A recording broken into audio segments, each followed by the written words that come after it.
ही कथा वडिलांच्या आणि मुलाच्या नात्यावर आधारित आहे. एका छोट्याशा गावात गणेशराव आणि त्यांचा मुलगा आर्यन राहत होता. घर गरीब होतं, पण प्रेमाची श्रीमंती अफाट होती. आर्यनची आई त्याच्या लहानपणीच गेली होती. त्यामुळे गणेशरावांनी आई आणि वडील अशा दोन्ही भूमिका निभावल्या. दररोज सकाळी 5 वाजता ते उठायचे, शेतात काम करायचे. मग घरी येऊन मुलासाठी नाश्ता बनवायचे, त्याचा डब्बा भरायचे आणि त्याला शाळेत सोडायचे. आर्यन नेहमी विचारायचा, "बाबा, तुम्ही इतके कष्ट का करता?" गणेशराव हसत म्हणायचे, "कारण मला माझा मुलगा माझ्यापेक्षा मोठा माणूस झालेला पाहायचा आहे." आर्यन देखील अभ्यासात हुशार होता. गावातही शिक्षकही त्याचं कौतुक करायचे. पण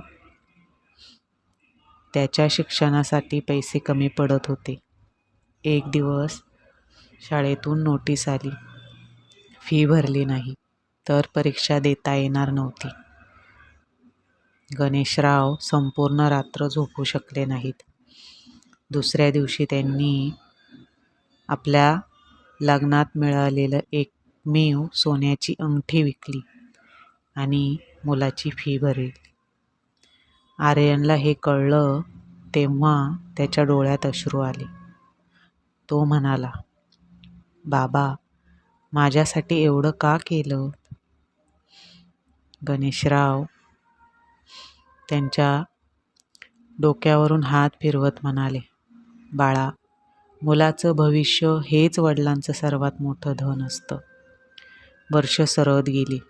आर्यननी 12वी परीक्षा उत्तीर्ण केली आणि शहरात शिक्षणासाठी गेला.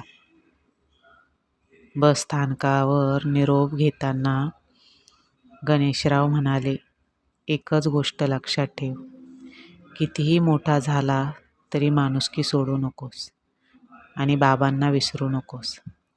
आर्यनने बाबांना मिठी मारली, पण त्याला माहीत नव्हतं की हा निरोप त्याच्या आयुष्यातील सर्वात मोठ्या परीक्षेची सुरुवात ठरणार होता.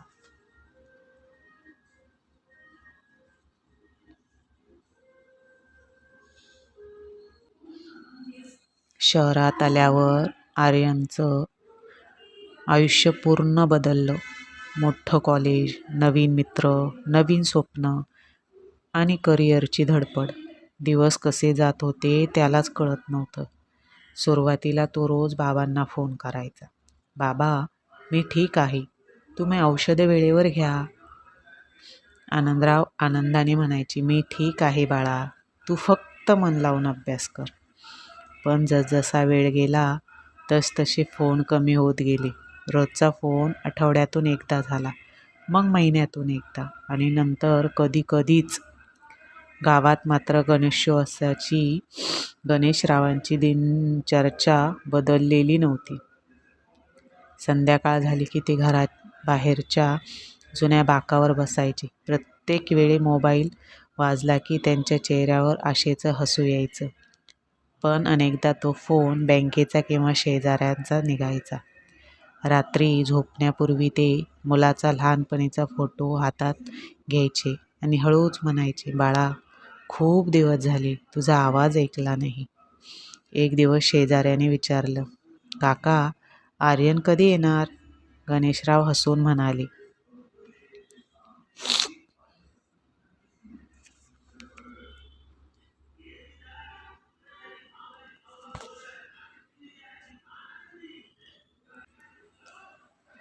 "कामात व्यस्त आहे, पण माझा मुलगा मला विसरणार नाही." हे बोलताना त्यांच्या डोळ्यात दडलेलं दुःख कोणालाच दिसलं नाही. दरम्यान आर्यनला मोठ्या कंपनीत नोकरी मिळाली.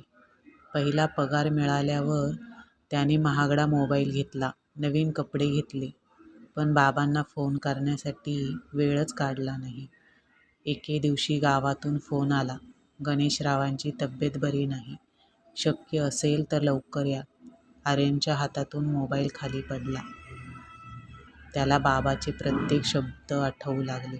कितीही मोठा झालास तरी बाबाला विसरू नकोस. त्याच्या डोळ्यात पश्चातापाचे अश्रू आले.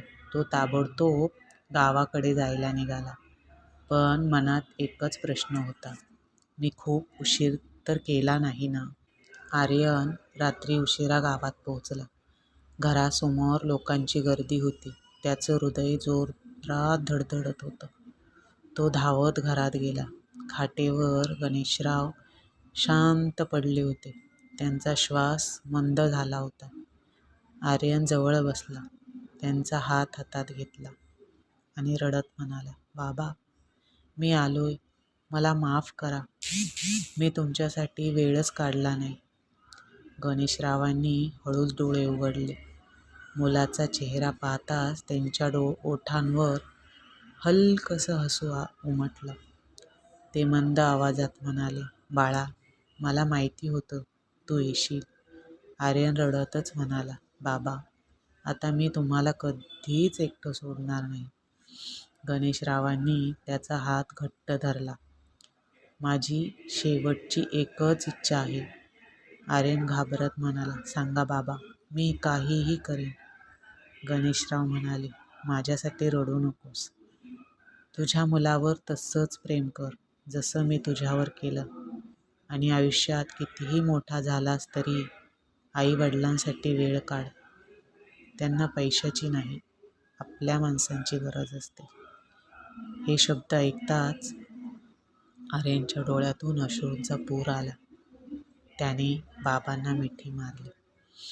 काही क्षणासाठी गणेशरावांनी मुलाच्या डोक्यावरून शेवटचा हात फिरवला आणि शांतपणे डोळे मिटले. त्या क्षणी संपूर्ण घरात शांतता पसरली. आर्यन जोरात रडत म्हणाला, बाबा, एकदा तरी डोळे उघडा. मी आलोय. पण वेळ निघून गेली होती. त्या दिवसानंतर आर्यनचं आयुष्य पूर्ण बदललं. तो प्रत्येक आठवड्याला गावात जाऊन बाबांच्या समाधीपाशी बसू लागला. तो प्रत्येकाला एकच गोष्ट सांगायचा, आई-वडील जिवंत असताना त्यांच्यासाठी वेळ घाला. त्यांचं प्रेम हे जगातलं सर्वात मोठं धन आहे. पैसा, यश, प्रसिद्धी पुन्हा मिळू शकते, पण आई-वडिलांबरोबर त्यांच्यासोबत घालवायचा वेळ एकदा निघून गेला तर तो कधीच परत येत नाही. आजच त्यांना फोन करा, त्यांना मिठी मारा आणि सांगा, तुम्ही माझ्यासाठी खूप महत्त्वाचे आहात. तुम्हाला ही स्टोरी कशी वाटली ते मला कमेंट करून नक्की सांगा. लाईक करा, सबस्क्राईब करा आणि तुम्हाला जर अशा स्टोऱ्या ऐकायच्या असतील तर हे देखील मला कमेंटमध्ये सांगा. धन्यवाद.